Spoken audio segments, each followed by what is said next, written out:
L'infidélité secrète, qui était vraiment la première femme de Daniel Balavoine?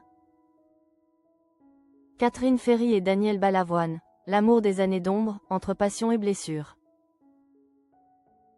Avant de devenir l'icône à la voix de cristal, Daniel Balavoine a partagé la vie d'une femme qui a tout connu de lui.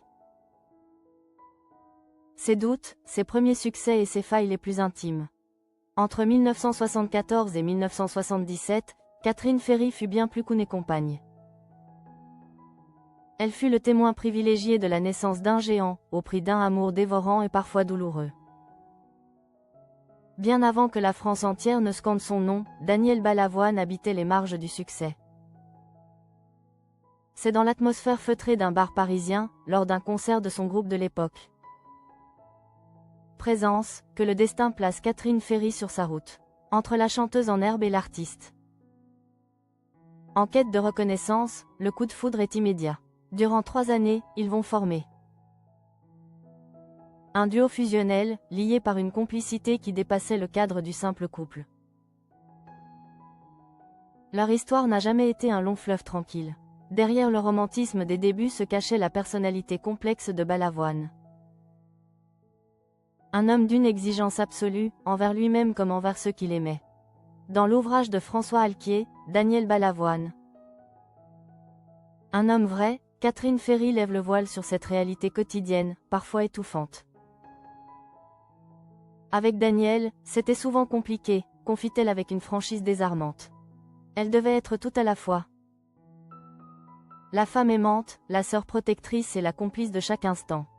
Un triple rôle épuisant, d'autant plus que Daniel,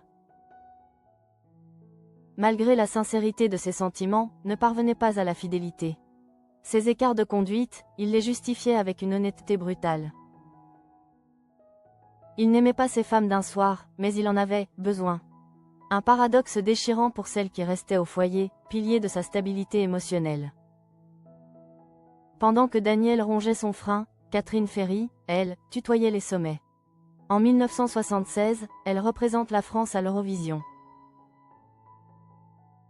Et décroche une mémorable 2e place avec le titre 1, 2, 3. Dans ce milieu réputé pour ses égos surdimensionnés, Balavoine détonne.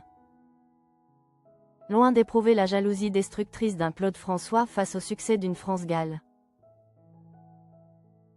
Daniel devient le premier supporter de sa compagne.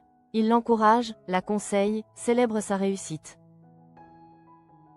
Cependant, l'admiration professionnelle ne suffit plus à colmater les brèches du cœur. L'exigence de Daniel et ses infidélités répétées finissent par user.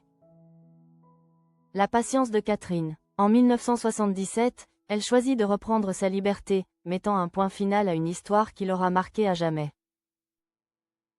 Si leur chemin sentimental s'est arrêté là, leur lien artistique et humain, lui, n'a jamais failli. Catherine Ferry reste aujourd'hui l'une des figures les plus fidèles